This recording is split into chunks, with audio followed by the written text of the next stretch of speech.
Big Hot Rod and L Train coming at y'all. Man, it's the T-Train show. Y'all know what time it is, man. What up, T? What up, Hot Rod? What up, L Train? Y'all know what time it is, man. Here we go. Welcome to another edition. You know who it is. 3, the hard way. Let me introduce my fellas, the host of the fiery podcast, The Locker Room. Our guy, Mr. Hot Rod, Rodney Young. What's going on, Hot Rod? What is going on, fellas? What is going on, 3 the Hard Way Nation? I'm telling you, man, you know who this is. It's your friendly neighborhood coach, and as I always say, you may not like what I'm saying, but you will listen. Yes, you will listen. And introducing the captain of our ship, the captain of APBs, getting a lot of positive feedback about those. The captain, Mr. Terrence Austin. What's up, T?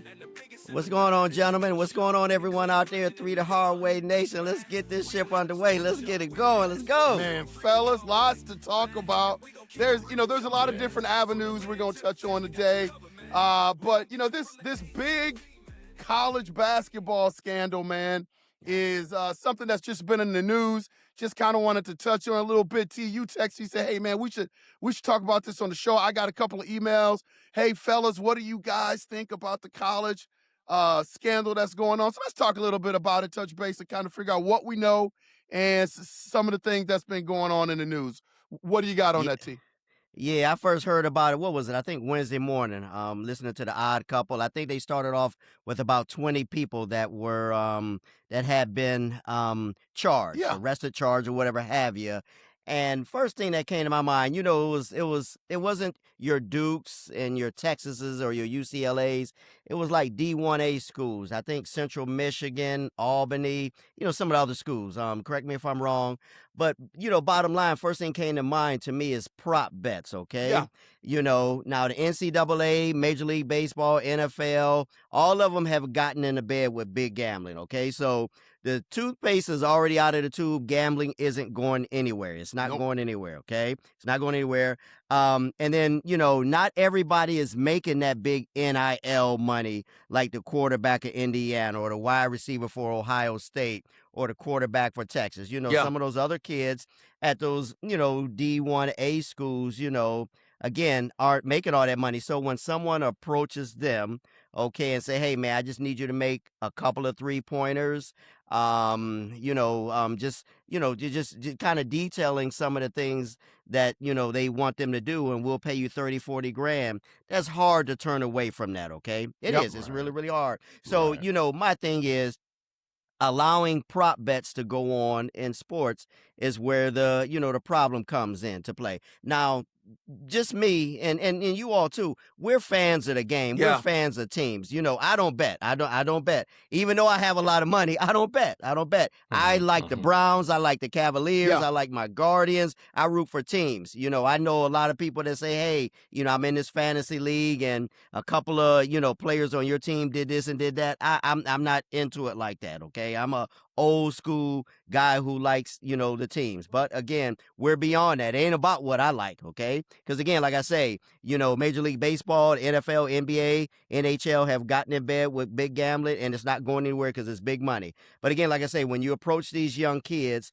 at Albany State, at Western Kentucky, at Ohio University, and say, hey man, this is what I need you to do. I need you to overstep the 3-point line and make a couple of shots from the elbow, and there you go. And again, it's hard for these kids to turn away. So sad to say, they're going to get punished. They're going to be punished, but it's not going anywhere. Yeah, it's not going anywhere. So that's my take. Yeah, I'm not surprised on this. Before we go to Hot Rod, I'm not surprised on this because I could see this coming a mile away. I knew nothing about fantasy football until my freshman year in college. Still don't. I had a really good friend by the name of Angel Perez who watches the show, who lives down in Orlando now. What's up, Angel? And he was from Bronx, New York, man. And this dude was so into fantasy football that he was in a money league, and every time you had to make a trade, you had to pay a fee, to be able to make a trade. And I was like, man, this is crazy. This is nuts. But there were so many people in our dorm that was so into fantasy football that it kind of shocked me. So I wanted to get into it. I got into it years later, a non-payment league. It was just a fun league. And the one thing I didn't like about it is that I found myself when I watch Cleveland Browns games or Minnesota Viking games, I was rooting for people that we were competing against, and I didn't like that aspect of it. And it was the last year that I played fantasy football. This whole betting thing, T, you just mentioned it, man. You brought up a great point. It is not the Dukes. It is not the North Carolinas. It is not the Ohio State. It's because these guys have really good major NIL deals, the most of them. You know, so now you're looking at the DePauls, you're looking at the Wichita States, you're looking at the Bradleys, you're looking at all those low-level D1 schools. And those kids, again, a lot of these kids aren't coming from the best situations. So when you have somebody coming to you and saying, hey, T, Hot Rod, if you guys miss a couple of free throws for me in the game, I'll pay you $40,000. I mean, what kid wouldn't turn that down? So we are in a dangerous area because even though the FBI came in and this has been a spotlight has been shined on it, I don't think this is going to end anytime too soon. No, I don't know your thoughts, Hot Rod. It's not. So for me, you know, understanding all of this right now, especially with these young kids in these smaller universities, these young kids are coming from the inner city, not having a whole lot. It all boils down to the haves and the have-nots. So it's just like you guys have just said. If I got, you know, if there's a young man, he's coming from poverty, and you got some guy saying, hey, look, just step inside the 3-point line. Not all the time, but once or twice a game, I'll go ahead and I'll give you $50,000. Okay. There you go. I've placed bets. I've done the FanDuel thing. I've done that, but mine is, you know, $1 here, $2 here, no big deal. You know, things of that nature. But I'm like you, L. Sometimes I'm betting on against the Cavaliers and it bothers me. Or I'm betting against the Browns and it bothers me. You know, and then when I'm betting on, you know, the Browns or the Cavaliers or the Guardians or whatever, and then they lose, now I'm mad because I'm like, okay, I shouldn't have bet on, you know. But when it comes to these young kids that's just trying to make it, So tempting. It is. So It is. Yeah. We all know that, you know, money is the root of all evil. And so with these young kids coming out and they're trying to make trying to play some college basketball, trying to take some financial burdens off of their parents, they can't help it. I mean, there's a lot of things that we have to look into when it comes to that, this NIL, all of this, you know, I mean, the funny thing is, you know, we talk, the movie sometimes foresees the future. Blue Chips. When Blue Chips came out with Nick Nolte and Shaq and all them, we just thought it was a movie, but it's actually reality now. We have to know, like, just today, I just segue real quick with the Texans versus the Patriots. I wanted to open an investigation against C.J. Stroud because I'm like, this guy threw 4 interceptions and he could have threw 6.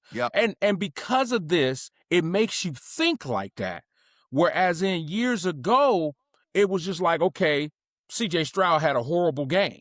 Now you got to wonder, what it looked like on the back end for him. Was this purpose driven? You know what I'm saying? So it's unfortunate, but I do agree with you guys. This is not going to go away overnight. No, it's not. It's just not. It's not. Couple of questions for you guys, because I've gotten emails on this. I wasn't bombarded with emails, but I got a pretty good amount of them. People asking, should schools be held accountable for stuff like this or only players? So I'll throw it out to you guys. Yeah, well, definitely the players are going to be held accountable because they're going to get caught. But yeah, the schools, you know, who should be governing this. And it's kind of like, you know, the coach or the captain of the ship, when something goes wrong, they take the heat. So they're going to right. Yeah, the schools should be held accountable. They should. So, which is going to lead to, you know, schools having to get together and say, hey, we need to come up with something, okay? We need to come up with something to protect us because it's going to become a liability issue for us going forward. So, yeah, I think the schools need to be held accountable as well. Because at the end of the day, yeah, they're adults, but they're still kids too, you know? They're still kids. Yeah, they're still You kids. know, there's a lot of blame to go around. You can go with of course, the kids for making that decision, but they're kids. You can go at the coach because the coach has to oversee these young men and young women. You know what I mean? And the parents are trusting you to be to be that parent while they're on Right. campus. You Right. have the athletic director that could Right. actually be, thrown in there because they fire coaches and being in college for lack of institutional control. Yep. Right. Okay. Right. And so now when you're looking at something like this, that's a lack of control within the university. Okay. So there's a lot of blame to go around. Go The around. kids Sure is, going to yep. get theirs, but you have to understand you got 19, 20, 21 year They're old kids. Yeah. kids who, like I said, are coming from poverty and you go, listen, I'm okay right now financially, but if somebody want to offer me $50,000, not to do any chicanery, but No, but you I'm got going to to think about You it. got to think about I'm it. going to think about it. Exactly. You know what I'm saying? I'm going to Exactly. think about it, but Exactly. I think there's a lot of blame to go around. I don't think it's just the Yes. kids. I think it's No. it's the adults who should be looking over these young men and women. And like I say, again, the NCAA, Major League Baseball, the NFL, NHL have gotten in bed with big betting, so hey, Yeah. they're part of the problem. Yeah, they are. They are the problem. The one, They allowed It's it. only They a allowed matter this of thing. time. It's only a matter of It's time. only a matter of time before we see some type of betting scandal. We've already seen it in the NBA with Chauncey Billups and those guys. It's only a matter of time we're going to see it in the NFL, NHL. Oh, yeah. We've Oh, already yeah. seen it in the MLB with two of our Right. Guardian Exactly. pitchers. Exactly. So Exactly.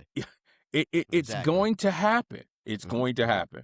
I think the one thing that you guys brought up, and again, coaches and institutions should be held accountable because the one thing that you can do is communicate. I am a over communicator, and I wasn't necessarily that type of coach when I first got into coaching college basketball. But as I've learned, you've got to talk to your players about everything because you never know what's going to come up. We have this thing in La Crosse, Wisconsin called Oktoberfest. I've talked to you about it before.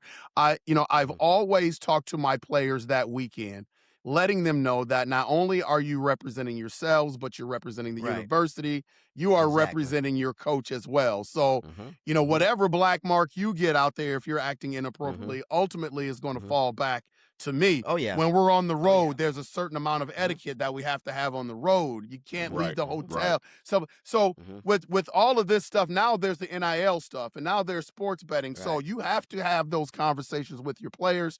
So in terms no of doubt. being held accountable, absolutely, man. Coaches and institutions have to be held accountable for that. My next question to you guys on this is I got an interesting email. I think the guy's name was Brad, but he said, should athletes be banned for life if they are proven guilty? Kind of like the Pete Rose thing. Meaning college athletes or professional athletes? College athletes. No, because they're kids. Okay, No, there you no, go. Can't ban them for life. No. Okay. No. No, not a lifetime ban. There should be some form of punishment that come down because they made a bad decision. But in terms of banning them for life, now I can understand. When Pete Rose did it. You know what I mean? When Alex Karras, who was an NFL player, did it for the Detroit Lions, the NFL banned him for life. I understand that. But you got, like I said, 18, 19, 20-year-old college kids who are just trying to figure it out. There should be a punishment. If it's a 1-year suspension, or a loss of that year's eligibility, whatever that may be, restitution, Community giving that money service, back, something yeah. of that nature. But to ban them for life, I don't agree with that. Nope. Do you think this creates like trust issues for fans and sponsors now? Oh, no doubt, no doubt. Back in the day, I like Rod and you too, L Train. I used to be a big fan of boxing. Yeah. Big fan, and still am. But boxing isn't what it used to be, what we grew up on. Yeah. But when they were talking about how fights were fixed and this and that, it kind of took took the fun out of it somewhat for me. Okay, with boxing, it really did. And when it dwindled down, and then after Tyson was our last biggest draw as far as the Right. heavyweight division. After that kind of went away, I just kind of, just started watching boxing, out of the corner of my eye. But yeah, it does create trust issues. Again, just like how Rod kind of mentioned, CJ Stroud the last couple weeks has looked awful, Yeah. looked awful. Awful. Wouldn't be surprised. Now, we're not saying anything, No, but wouldn't I be know. surprised if something came out 5 or 6 weeks from now, something in relation to that, But I hate to look at it that way because I love the game so much. For me, sports is an outlet from the day to day. Yeah. Okay, from the day to day madness of career and handling a family and running a small business and all of that stuff. So sports is my outlet, and I don't want that to go away. I don't. So I hear you. there you go. Yeah, I'm same way. Yep. When you look at NIL money, fellas, do you think that with NIL out there the way it is right now, does that reduce or increase temptation for things like this? I think it's only going to increase it because, again, not everybody's getting That's that big right. NL money. Again, the Yeah. kid that plays right tackle for Ohio University, not Ohio State University, but OU, isn't making that big money. He's not getting that big money. Same thing for someone on the swim team at Penn State, okay, or on the wrestling team at UVA. Yeah. They're not getting that big NIL money. So, again, when, adults step to them and say, hey, man, I got something for you. I got a prop bet for you. I need you to fill. It's hard to turn that down. Yep. So, yep. Yeah. Again, on one end, you got, players making big money. And then on the other end, at small South Carolina State University, somebody that plays running back, he's not getting anything, Yep. Yeah, absolutely. It's this is going to, when NIL first came out, I knew it was going to turn out to be a problem. I remember you I saying knew it was that. going to turn out to be Yep. a problem. I knew it was going to be a problem, but I wanted the kids to get paid because they were making so much money Yeah. for these universities. Yep. They're Oh, making yeah. tons of money for the universities. Oh, And I'm like, give them their piece. However, they're getting it, but then, like I said, evil lurks. It comes from all different directions, and it's always going to be somebody, whether it's the mob, whether it's, they're always going to come from some direction and say, okay, how can we get a piece of this pie? Yep. And so like I said, when you have those athletes that are struggling, now they're being taken advantage of. So this is where, yes, it's going to have to be some type of regulation or legislation to try to corral this. But this is, like I said, again, it's not going to end overnight. It's Right. going to get No, worse before Right. it gets better. Yep. Well, fellas, it's going to be interesting to see the continued fallout of this. It was something that we kind of knew was out there, but once the FBI came in and had their press conference and kind of pulled back the curtain on the whole thing, man, it was pretty devastating to hear, devastating to watch, and it definitely puts a black eye on college sports, which is something that none of us want. So, And when the FBI comes a knocking Oh, L man. Train, they've been watching for a while. they have. Okay? Yep. Yeah. They don't just knock by No. accident. When they show up at your No. front door wearing a $500 suit, it's the real deal. Yeah, man. Yeah, it's Right. the real deal. Yep. Absolutely. Yeah, so we'll keep an Absolutely, eye yes. on that on 3 the Hard Yeah. Way. But, fellas, let's transition to something else. We've got our guy, Hot Rod's guy mostly, but our guy, Mr. Kevin Stefanski, looks like he is going to be the new coach of the Atlanta Falcons. I don't want to focus on that so much, but we have yet to find our head coach. I had an opportunity to catch a little bit of the locker room hosted by our guy, Hot Rod. He touched on that a little bit, gave his thoughts about where the head coaching search was going. Right now, trending is Mr. Schwartz. It's trending to be the next head coach of the Browns. Not a done deal yet. I think they're still in the process of making that decision. But what's your thoughts on where the head coaching job is now for the Cleveland Browns? Go ahead, For Hot me, Rod. yeah. So I think in listening to a lot of the other commentators, Mary Kay Cabot, all of those guys on 92.3 The Fan, I'm really leaning toward Jim Schwartz. Jim Schwartz, I think they're going through because he's getting the second interview sometime this week. I think they really want Schwartz because they don't want to tear down his defense. They don't want this defense to be rebuilt from scratch. They're willing to let Tommy Rees go and go find them an offensive coordinator. But they do not want to let Jim Schwartz out of that building because of what Myles Garrett has said, Denzel Ward. There are a lot of guys in that locker room that love Jim Schwartz.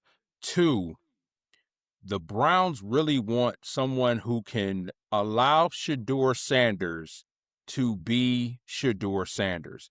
And I think the Browns, the brass believes that Jim Schwartz is the guy, and bringing in a good offensive coordinator and even a quarterback's coach can help Shedeur be better.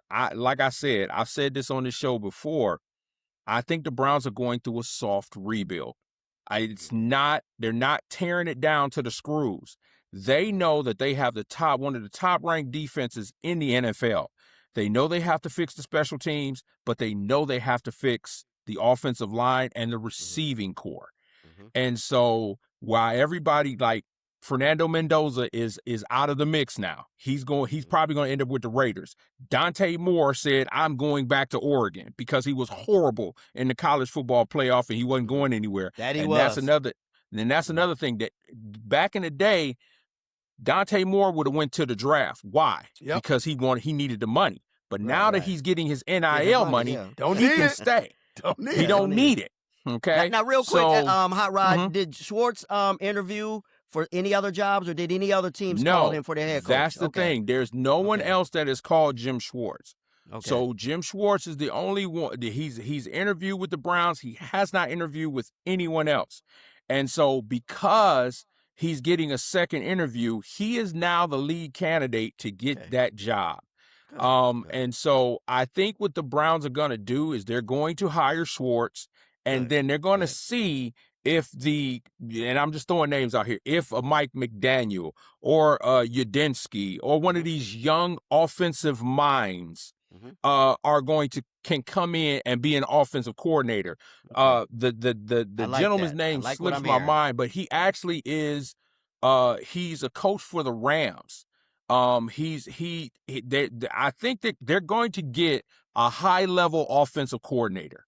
A guy he's somebody who that works maybe with their receivers or something, right? I think he's somebody that works with the wide receivers on the Rams. So I think that's what they're gonna do.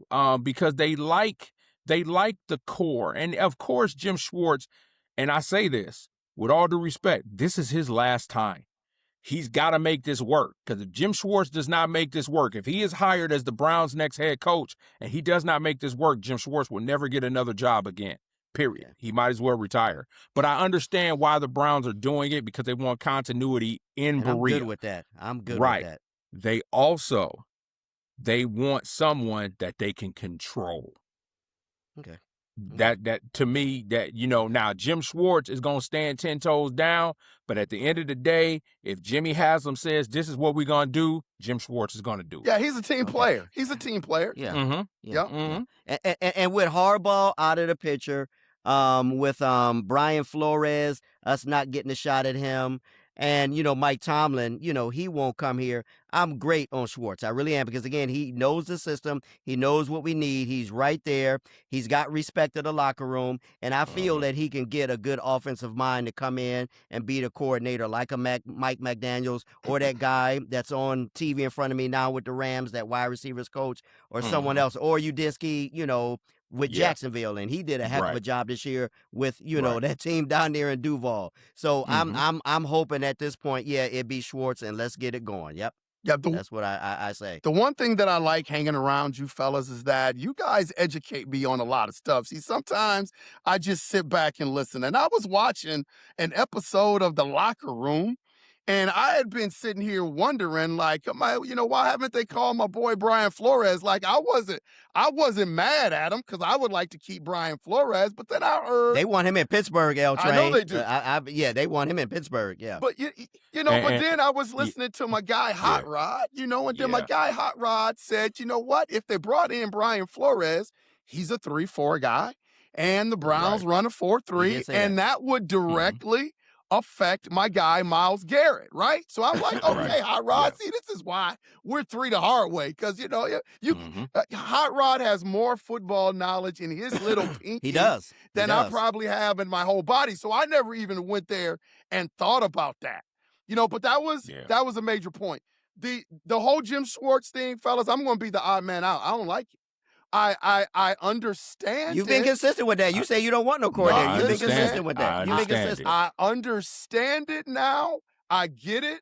I don't think the Cleveland Browns are foolish for going that direction. I think it's a great short-term solution for the locker room, for the buy-in aspect of it. I get it. I get it. I get it. I get it. I get it. I will go back to what I said before. I want to win a Super Bowl. I don't think Jim Right. Schwartz is that guy. And now is the time to move because the AFC North is in flux right now. The Ravens don't have a coach. Right. The Pittsburgh Steelers don't have a coach. The Cincinnati Bengals is bringing back a guy that the fan base really doesn't like.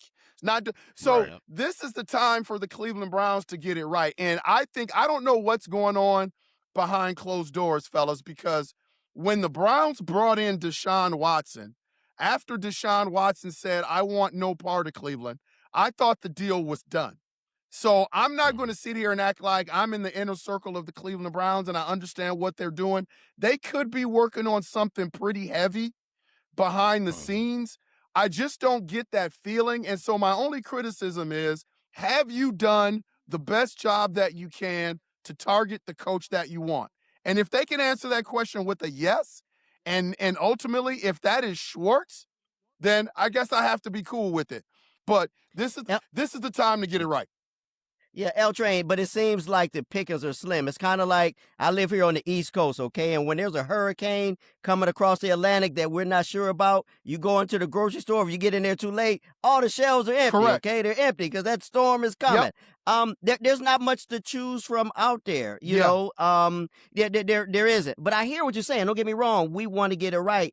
You and I and Rod, me a little bit longer than y'all, we won a Super Bowl. We didn't see, when Jim Brown played like our dads did. Correct. We weren't around then, Right. okay? Yep. We want to win. We go back to the days of Mike Phipps and Brian Sipe and Bernie Kosar and 30,000 others, okay? But I Yeah. get it. But it's just that there's not much out there to choose from. So to keep it safe and be safe, let's go ahead and go with Schwartz. Now, again, like you and I said before the show, one of these coordinators is going to pop, okay? One of them is going to pop. We know the big names out there that we want to grab, okay? Yeah. The guys that we really, really want. But one of these coordinators is going to show up big, just like the guy, I can't call his name, but that coached the Jaguars last year and, turned their season around, okay? So, again, one of these coordinators is going to do it. And you're right, Jim Schwartz's back is up against the wall for what went down in Detroit. His back is up against the wall, so he's going to get another shot at it. And trust me, I'm sure he's going to try to make the best out of it because he does have some pieces. And if Andrew Berry can, make another good showing, at the draft this year and bring in some more pieces, hey, we got a chance. Because really, our record reflected not good, but we got some pieces on that team, and we're really not that bad. Kevin Stefanski is in the rearview mirror, so let's go with Schwartz. Let's go with him. I'm good with that. And I listen, Al. Do I think it's a lazy move by the Browns? Yeah, it's lazy. However, they want to keep the continuity in Berea. And like I said, Jim Schwartz has a lot of backing from a lot of rich people in that locker room. Yeah. And I just think that the Browns are going because what did Kevin Stefanski lack? He lacked discipline and he lacked accountability. He lacked keeping guys accountable. He lacked discipline. Well, Jim Schwartz brings that. He's going to bring that discipline. If you talk to those guys on the defensive side of the ball, Jim Schwartz he's hammering nails. That's what you need to lead this football team. I think the biggest hire will be the offensive coordinator. That's going to be the biggest hire. Right. Okay, That's I think key. the Jim Schwartz thing, I'm honestly, I think it's a done deal. The only one that I've heard a lot about is, like I said, the gentleman for the Rams is Schoolhouse. I think that's if I mispronounce his name, I apologize.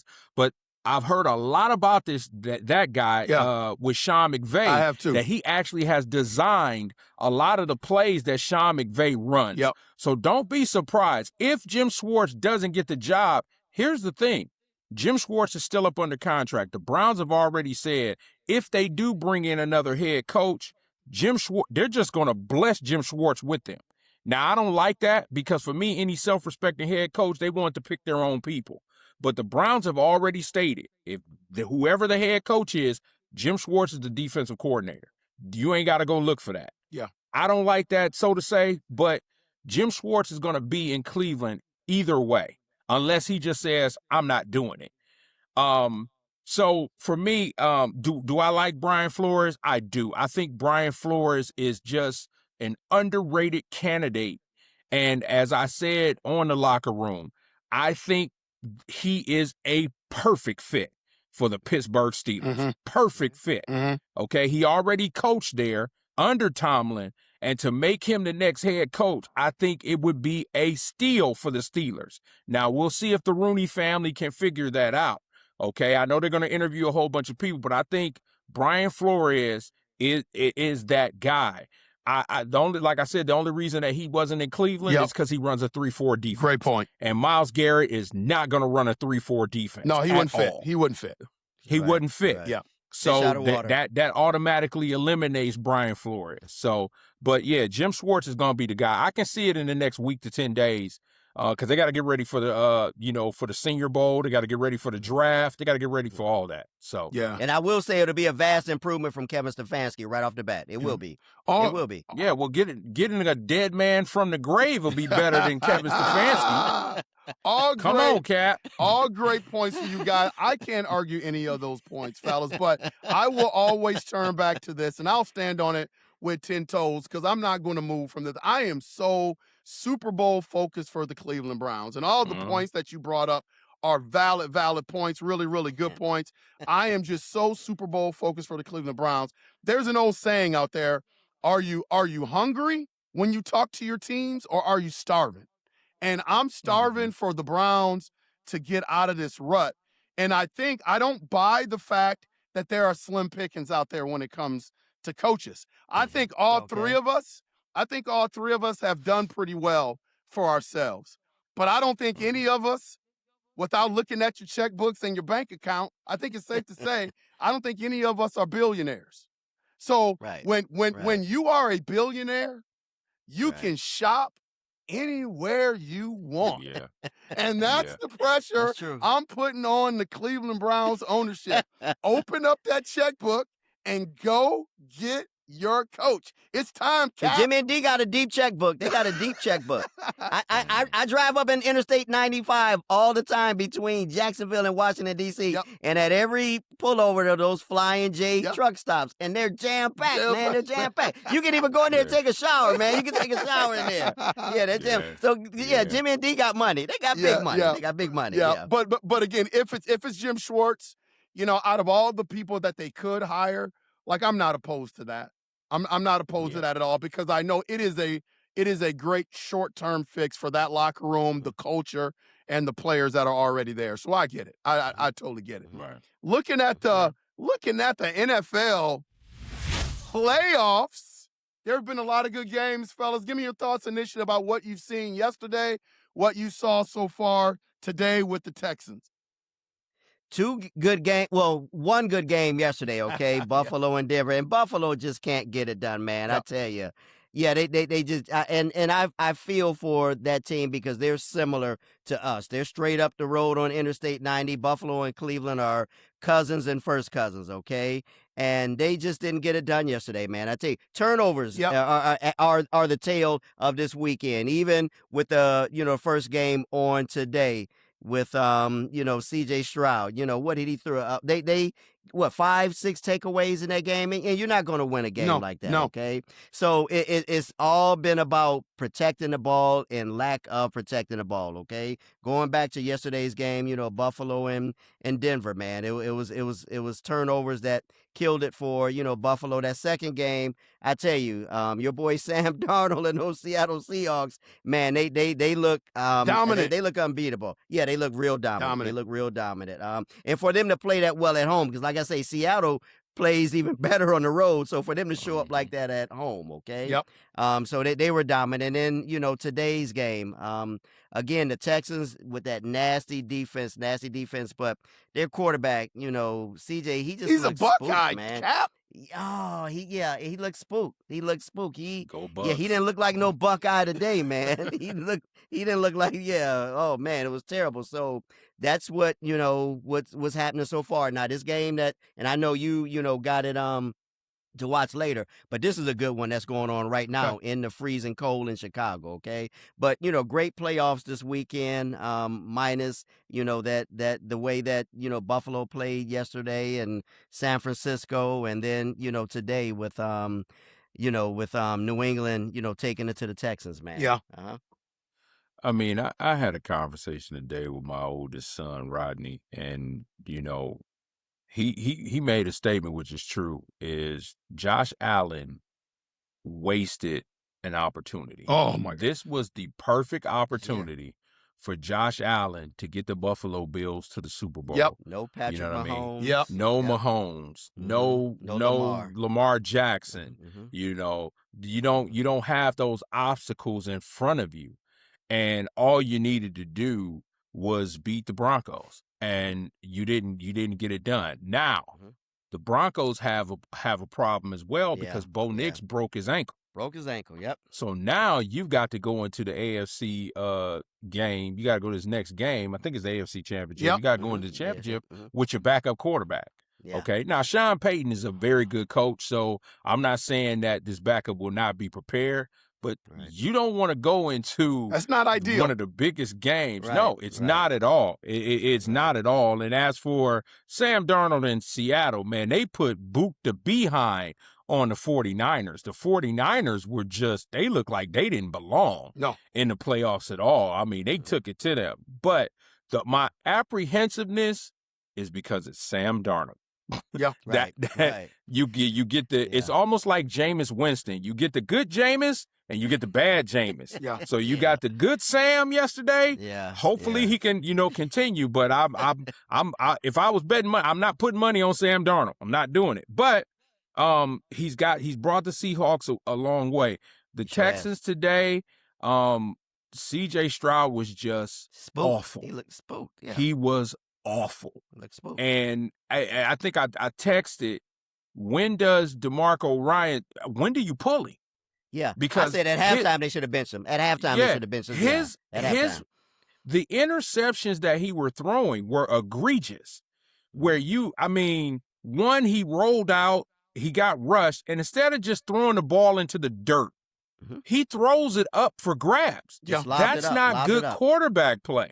Okay, that's not. And so at a certain point, you gotta go to your backup at least for a series and let him know, look, man, we in a big playoff game here. We can't have this. And today, I started to watch. That's another reason why I was a little tardy. But watching the Bears and the Rams, and as you're saying, Cap, that turns out that's going to be a good game. But I like the Rams. I like the Rams. It's just something about I just can't bet against Stafford. I like what he's doing right now. So playoffs are interesting. I think it's great for the NFL that we don't see Philadelphia and Kansas City anymore right now. I think it's good to see that we'll see possibly two new teams that's vying for the Lombardi Trophy. I'm excited about it. I'm excited to see it. Yeah, it's going to be interesting. It's getting a little hot up here, fellas, with my guy Kevin O'Connell, KOC, because you mentioned Sam Darnold. Yeah. KOC said, no, we don't want Sam. We want J.J. McCarthy. And J.J. McCarthy had an injury-riddled, pedestrian first year starting for the Minnesota Vikings. I will say this, though, because he's getting a lot of heat in the press and on social media up here that we should have never gotten rid of Sam Darnold. I will say this in defense of Sam Darnold and the move that the Minnesota Vikings made. I think Sam Darnold right now, and this is not an indictment on Kevin O'Connell because I don't think he is an awful coach. I just think Sam Darnold is getting better coaching in Seattle. Like everybody's going to look at Sam Darnold playing in the NFC Championship game next week, but Sam Darnold only threw for 124 yards yesterday. I think he was like 12 for 17. So they are. Yeah, he wasn't that great. No, he wasn't that great. They are not putting the ball in Sam Darnold's hands. They have a great defense, and they have a fantastic running game. I mean, their running game yesterday was dominant. So they are not asking Sam Darnold to drop back 42, 50 times a game like the Minnesota Vikings were last year in these big games. True. So I think Sam Darnold is getting a lot better coaching. Josh Allen missed out on a great opportunity, and I think he felt that, fellas. You can see it at the press conference. Yeah, he cried. Oh, he cried, man. Cried like a baby. Yeah, you only get so many of these opportunities. Ask Dan Marino. You never know when you are going to get back to these type of situations, man. So it's going to be interesting to see who goes, farther, who's going to win these games. Bo Nix, again, a lot of heat on KOC because we drafted J.J. McCarthy over Bo Nix. And again, I will say, I think Bo Nix is getting stellar coaching in Denver with Sean Payton. I think Sean Payton's one of the best coaches in the league. He's top 5 for sure in terms of scheme and that passing game. He has done an absolutely great job. So the NFL playoffs are lit, man. Yeah, they are. So let me ask, I need to ask this question of the leader and host of Unconventional Playbook. What do you do when it comes to J.J. McCarthy? Do you give him a second shot next year? Yeah. Do you go get a veteran backup? Do you get someone that's going to come in and challenge J.J. McCarthy? Yeah. What would you do as the GM of the Minnesota Vikings? That's a great question. And I'm going to give you 2 different answers to that. I don't know what has been discussed behind closed doors with the coaching staff, but I would assume that the coaching staff and the GM are on the hot seat. If that is the case going into the NFL season 2026, I think KOC has to go out and find his guy at quarterback. I think they settled for J.J. McCarthy in the draft. I think they wanted Drake May. I think they wanted Drake May. They couldn't move up to get him. I think after that, they wanted Michael Penix Jr. If you remember that draft, the Atlanta Falcons jumped over them to get Penix, and we needed a quarterback, so we drafted J.J. McCarthy. If jobs are not on the line, Hot Rod, I am bringing J.J. McCarthy back, and I'm naming him QB1 because I think he's going to be better. How much better? I don't know, but you have to invest in your rookie quarterback. I just don't think he fits KOC's system, and I think KOC's job is on the line. So look for Minnesota to make a big splash when it comes to bringing in a quarterback. Listening to the press conference this past week, there was not a conviction from anybody that said J.J. McCarthy was going to be QB1 next year. So I think they're looking. I think they're looking for the guy that can run that system. Wow. Would you take a flyer on Malik Willis?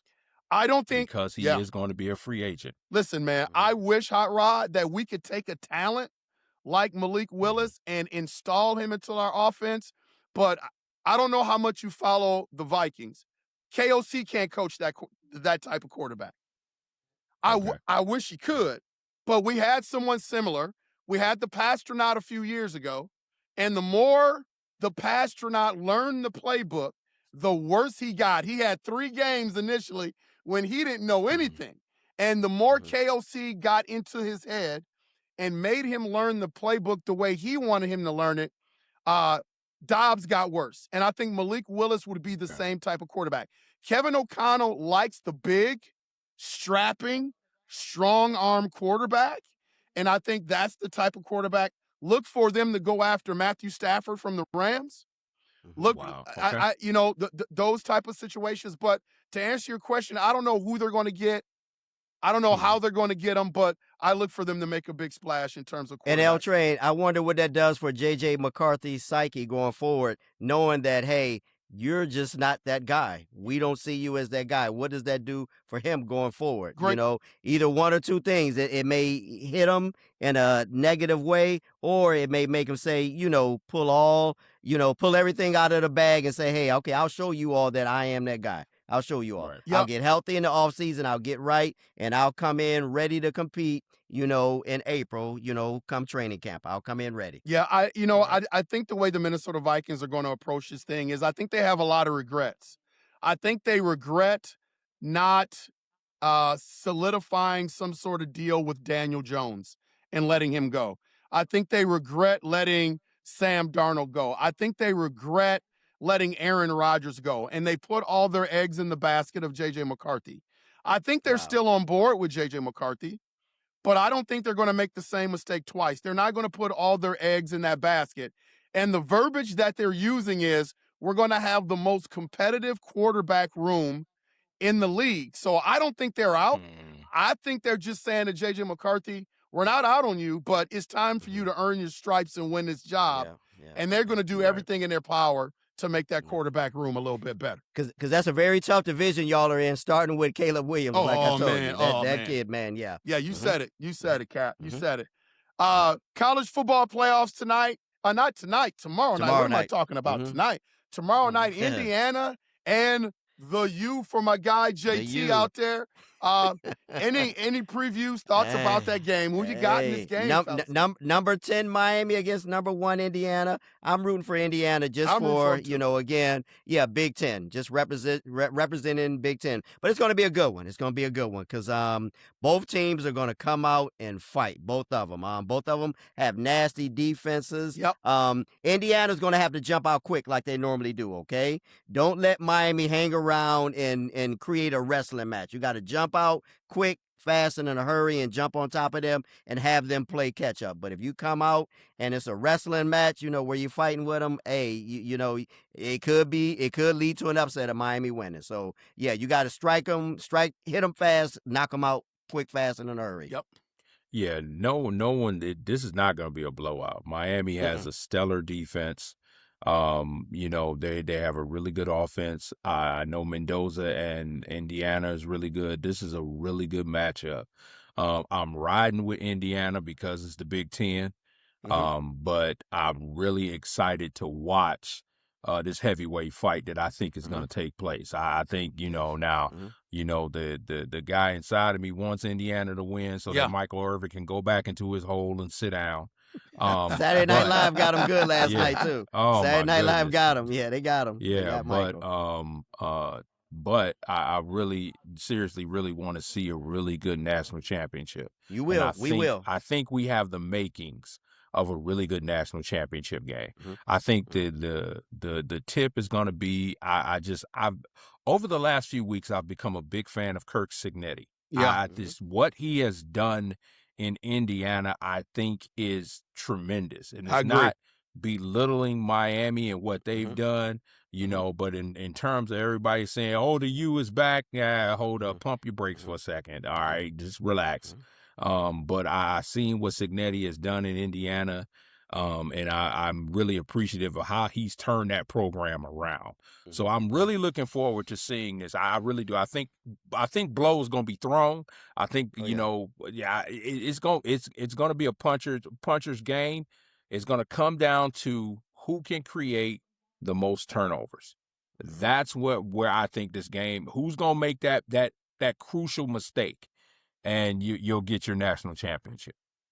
Yeah, I think Indiana's a team of destiny. I think they win. I went back and watched a lot of the film of Indiana's almost losses and the fact that they always find a way to make a play when they need to make a play. Smart coaching, hot rod, going back to what you just said about Signetti, man. Oh, my God. And they just find a way to win. I don't think Right. tomorrow night is going to be any different. If there were elements that would play a factor in this game, all bets are off. But for all intents and purposes, it's going to be, the elements won't come into play. It's going to be a fast track. It is going to be a great game to watch. So I am looking forward to it. Right. And if Indiana pulls it out, trust me, by middle of the week, teams will be calling Cincinnati. Oh, Not yeah. saying he's going to respond or jump ship, but teams will be calling. The Ravens will be calling. Pittsburgh will be calling. Heck, we may even call, okay? Yep. But teams are going to be calling. Teams going to be calling. And with Carson Beck at Miami, he has a golden opportunity to pull his draft stock up. Since Dante Moore has gone back to Oregon, now you're going to start hearing a lot about Carson Beck. So this game for him is going to be major. Okay, Mendoza is already the number one pick. Everybody knows that he doesn't really have anything to prove. He now just wants to win the national championship. But Carson Beck has an opportunity to get his draft stock to shoot to the roof and be that next tier quarterback. So I'm really excited to watch this. Definitely excited to watch this. And, talk about calling people. I know who I'm going to call. With all these coaching searches out there, people making bad decisions about betting and Michael Irvin acting the clown on the sidelines. Some of these people need to be in boot camp, Hot Rod. So what better person to put some of these people in their place and get them some rehabilitation is our guy, the captain, Terrence Austin T. Who do you have in your boot camp, my brother? All right, I got 3 groups of people that need to show up for boot camp, okay? We're going to start with the NBA. The entire Memphis Grizzlies basketball team. Did you see Anthony Black dunk on all them the other night? All 5 on the floor. He put them all in a poster. So all 5 of them show up. Not 1, not 2, not 3, but 4 and 5. All y'all show up because Anthony Black dunked on y'all. He sure did. Second, bad officiating all around, even in yesterday's football games. But I'm going to keep it to basketball. And I'm not a fan of the Boston Celtics. I hate the Boston Celtics. But the other night, when they were playing the Pacers, there down the stretch, there was clearly an illegal screen that led to the Pacers, winning by 2. And the refs didn't call it at all. And Joe Mazzulla, the coach of the Celtics, in his post-game conference, he got fined. He got fined at the Yin Yang. They took his whole wallet that night. Because basically he said, every question asked him, he said, illegal screen. And it was. Sometimes I think these referees just aren't fast enough to get up and down the court and keep an eye on the game, okay? And if they'll call that against the Boston Celtics, you know what they'll do against us, okay? So the referees down the stretch in that game, in that Pacers and Celtics game, you report to boot camp because you were terrible. And last but not least, the other night when Giannis was playing in his own home court, his home field, and he was booing the fans. Giannis, you can't do that. Giannis, you can't do that. You can't boo the fans. You can't boo them. So, Giannis, you show up for boot camp with your dog tags, haircut, shine boots, because you need to go to boot camp to learn how to treat your fans, treat your city who loves you, okay? So, no, you can't boo them, Giannis. So, again, all the Memphis, the Grizzlies who got dunked on, the referees in that Boston game down the stretch against the Pacers, and last but not least, Giannis. Show up for boot camp for booing the fans. Shame on you, Giannis. Those are my 3. Captain's boot camp. Some good Show ones, up, man. ready to Show go. up, get ready to go. Get ready to go. Man. Thanks, Cap. Well, people have been hitting me up, man, for the past couple of weeks because we haven't done a Mystery Brown. And I'm glad. Because Rod's killing me. He's up 9-4. He's killing me. I'm glad Mercy rule. I'm glad that people enjoy it. But I'm going to do one from my guy, Tim, down in Sarasota, Florida, who sent me a Mystery Brown. All right, Tim. All right. Of the week. All right, Tim. So I emailed you and said that I was going to do it on the air. Hopefully you get a chance to watch this one. Here we go, Tim, I hope fellas. it's to my advantage, Tim. It better be to my advantage. Mystery Brown of the week. All right, this Brown was drafted in the late 1990s. Late 1990s. He did not begin his career in Cleveland.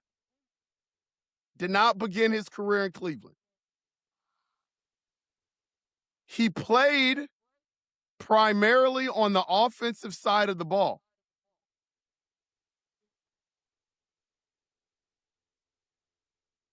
He won a championship before joining the Browns.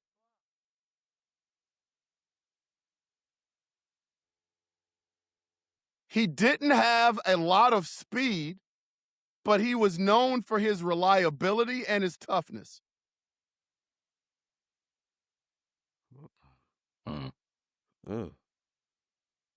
He played his best football in his late 20s and his early 30s.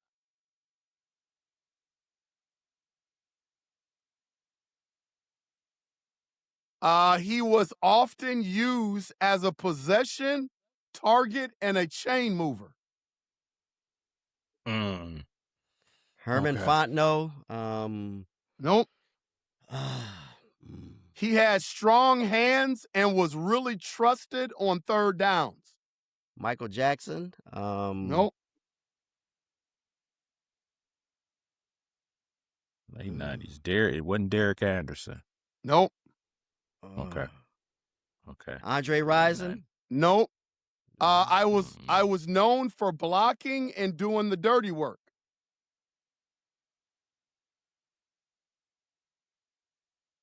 Okay, now the clues are going to start to get a little easier. Okay. I was a wide receiver. Okay. Not the kid up in Michigan. No, not him. Oh my goodness. I was part of the Browns team in the mid to late 2000s. Jared Vicious? Joe Vicious. Yep, that's Hot it. Rod. Oh my got goodness. it 10 and again. 4. Miss 10 and 4. man. Yeah, he's killing me. Hot Rod's killing me. Yeah, Joe Vicious. Joe, He was nice too, man. was. And he left us and went to St. Philly, Ed's. right? Yeah. And he then won his he left us and went to the. championship, I think, with Philly. Yep. But he's a Saint Ed's kid. Yep. Wow. Yeah. Yeah, Joe Vicious. Yeah, he was Joe nice, man. He Jared was Vicious. solid. Joe Vicious. Okay. All right. Wow. I've got one more thing, fellas. I'm always doing these food for thought things really quick. I want to throw another one out there. I want you to think about the top 10 undrafted players of all time. So we're talking about UDFAs. Who do you think some of the top UDFAs are of all time? Some of these names talking might about football, surprise right? you. Football, yeah. Yeah. Some of these names might surprise Ooh. Oh man. When I got Terrell hit with Suggs. Trying to remember what's his name. that? Was Go Terrell ahead. Suggs one? Terrell No, Suggs. He came out of Arizona State. Came out of Arizona State. Yep, Okay. didn't yeah. make the list. Top 10. Yeah. I would be stumped too. Ooh. That's why I brought it to you. I couldn't even begin Okay. to think about. Yeah. I'll give you top 10. All right. So number 10 would be Wes Welker. Wes Welker. Okay. Wow, That's who I was thinking of. Yep. Yeah. Okay. Yep, Wes yep. Welker, okay. Yeah. Number 9, Okay. fellas. London Fletcher. London Fletcher. Played at John Carroll. Yep. Yes, he did. Yep. Yeah, Casey's friend. Yep. Number 8. Bam. Call him Bam. Bam. Number Mhm. 8. Adam Vinatieri. Oh, okay. Interesting. I did not know that. Undrafted, man. Mm. Number 7. Priest Holmes. Priest Holmes. Yep. Kansas City Chiefs. Yep. Wow. Number 6. Doug Baldwin. For the Okay. Seattle Seahawks. Okay. Yeah. Yep. Number 5. James Harrison, Pittsburgh Steelers. James Harrison. He Kent went to State, Kent. right? Kent State. Went to Yep. Kent Kent. State. Yep. He went to State. Kent. Number 4. Tight end, Antonio Gates. Chargers. Antonio Gates. Yes, Mm. sir. Number 3. He played basketball too, right? He played Didn't he? basketball He too. played. Yeah, He yeah. played at Kent. Yep. Yep. Yeah. Number 3, John Randall, D-tack for the Minnesota John Vikings. Randall. That's your buddy, right? L Train? Yeah. That's your buddy. Yep. Number 2, Warren Moon. Warren Moon. Wow. Right. The great Yeah. Warren Yep. Moon. He The went to great. the CFL first. Yeah. Yeah. Yeah. And number 1 on the Great. list, who do you think it is, fellas? Who do you think it is? Wasn't Joe Steve Namath, was it? Smith? Steve Smith Sr.? Kurt Warner. Kurt Warner, yeah. Ah, yeah. Yeah, Kurt Warner. Yep. Yeah, so Kurt some Warner. food for Mhm. thought, man. Top 10 undrafted players of all time Wow. made the list. Gotcha. Yep. Mm. All right. It's time Okay. for start one, bench one, cut one, race one, I believe. It's Hot Rod's turn this week. He told us that he has something for us, Three the Hard Way Nation. So I'm ready for this. Yeah. So originally, I was gonna come with college greats that turned into NFL busts. Oh. But as we were going through the broadcast, I have a different take. Uh-oh. So we're going to go with the worst Cleveland Browns of all time. The player? The player. Oh, okay. Okay. Now, this is going to exclude some. This is something I just came off the top of my head. Okay. Okay. So the first Brown. Now, this is, like I said, Brown that played for the Cleveland Browns. We knew about, but they just were not really good. Okay. Okay. So the start. So the start would be the worst. The worst. Okay. Okay. Okay. I'll give y'all a layup. Johnny Manziel. Ooh.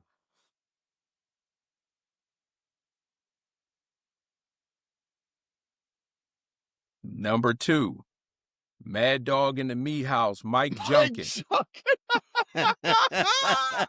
Mad Dog in the Meat House. Oh, man. Number 3, Touchdown Tommy Vardell. Ooh. Oh, some of these names, man. And last but not least, out of Penn State, Courtney Brown. Courtney Brown, The Quiet Storm. The Quiet Storm. Wow. Okay. This is good, Rod. Yeah, this is a good one. Yeah. This is good. Okay. Johnny Manziel, Mike Junkin, Tommy Vardell, Courtney Brown. Yeah. Okay. You want to go first, Cap? Okay. Yeah, give me 2 seconds. All right. Because I got to think about this. Yeah. And what are you talking about? Johnny Manziel is a layup. That's not a layup on this list. This is hard, man. This is. Okay, I'm ready. I'm ready. Okay, I'm going to, of course, start Johnny Manziel. I'm going to start him, okay? I'm going to bench Tommy Vardell. I'm going to bench him. I'm going to bench Tommy Vardell. I'm going to cut the Quiet Storm, Courtney Brown. Going to cut him, and I'm going to erase Mike Junkins. I'm going to erase Mike Junkins. So those are my 4. There we go. Man. And that's what I'm sticking with. Wow. Man, this was tough. That's a lot of thinking on this one, man. This may be your best one, Hot Rod. Out of all the ones that you've done, this, because for me, there's no clear cut. Yeah, they all suck. They all suck. God. All right. I am going to start Mike Junkin. I'm starting the Mad Dog in the Meat Locker. I remember when that phrase came out. When I was a kid, I was expecting this linebacker to be the man, and he didn't do a thing. So Mike Junkin was a big disappointment. I am going to bench Johnny Manziel. And the only reason why I benched Johnny Manziel over Mike Junkin is Johnny Manziel had some spatterings of good moments, but I think the expectations of what he was supposed to be and do makes him a bench candidate for me. So Johnny Manziel, I'm going to bench. I am going to cut touchdown Tommy Vardell.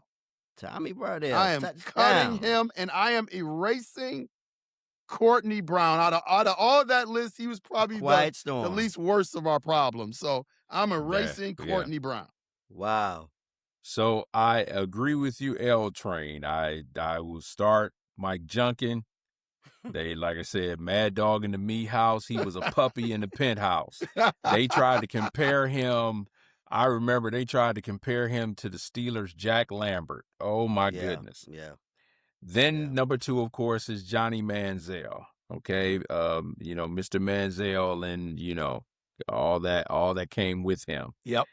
Number 3 is Tommy Vardell. Tommy Vardell was serviceable, but the way that they hyped him up coming out of Stanford, oh man, it was just I remember the late great Jim Brown went to Tommy Vardell and said, "Why are you wearing all these pads?" He had on pads everywhere, and Jim Brown's like, "Why are you wearing all these pads?"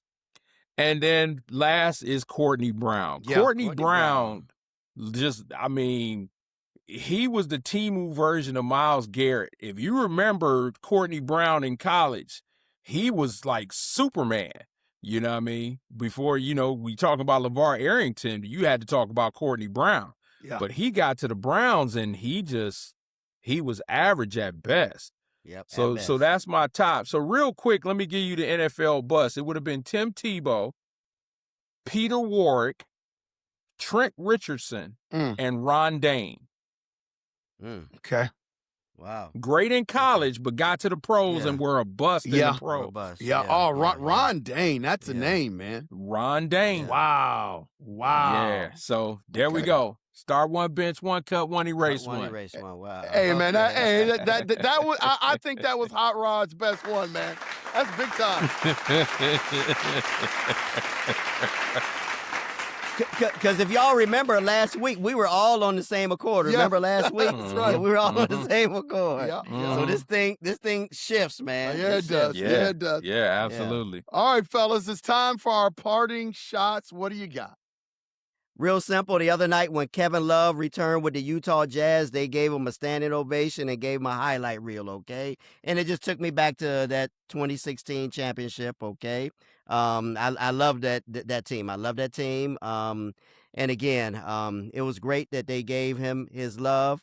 He still, looks good. He played a little bit that night too, and the Jazz took it to the Cavs, okay? But the Cavs have started somewhat to turn it around ever since that game because they beat Philadelphia in the next two games, But anyway, yeah, just to see that highlight reel giving Kevin Love his love, well-deserved love, when he came back to the place where it all happened in 2016. And again, like I say, I was in Warrensville for Game 7 in my parents' basement, and we watched that game, and I was in Cleveland the whole following week, for everything that went on with it. And that was Father's Day, weekend too, man. So that was great. That was great because I lost my dad the next year. So there you go, man. That was great. Yeah, that was great. So, yep. Good one. That's mine. Good one, man.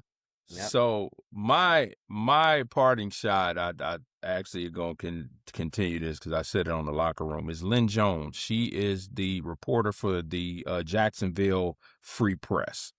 And the backlash that she got for being complimentary to, I think it's Liam Cohen is the head coach of the Jacksonville Jaguars. Yeah. I think was absolutely disgusting. In this society today with all the negativity that's going on, you had someone who, instead of criticizing this coach for having a down time, because we in this business sometimes like kicking people when they're down. Yep. She did the complete opposite, and she lifted him up and showed an attitude of gratitude. And for those that had come against her and saying that she wasn't a real reporter and things of that nature, shame on you.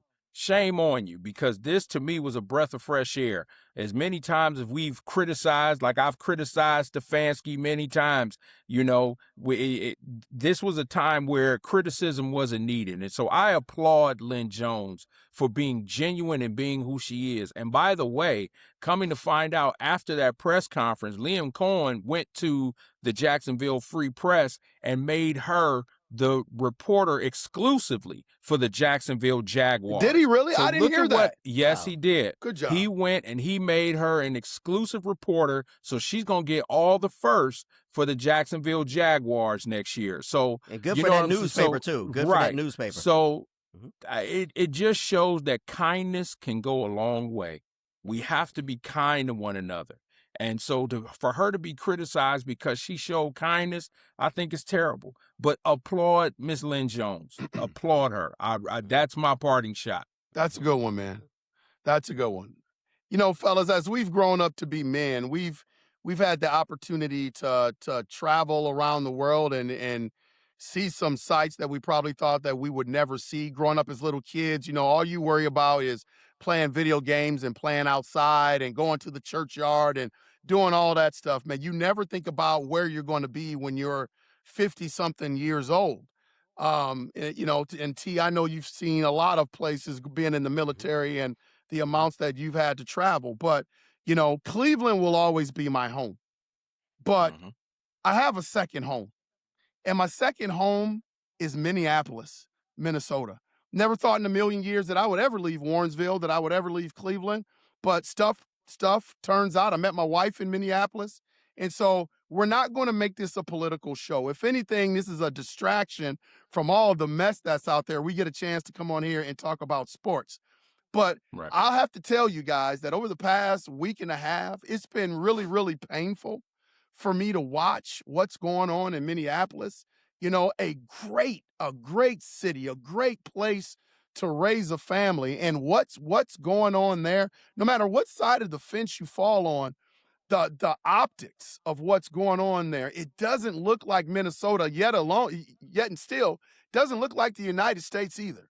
So it's really impacted me as a person that has lived there. My wife and I don't live in Minneapolis anymore. We live about an hour away, right across the border in Wisconsin. But to be able to watch some of the sites that I have the opportunity to see on the news, man, it's just hurtful, and it kind of just gets me right here, fellas, because I just hate to see. I know a lot of my friends live there. A lot of really, really great people, great leaders live there. So I just pray for them.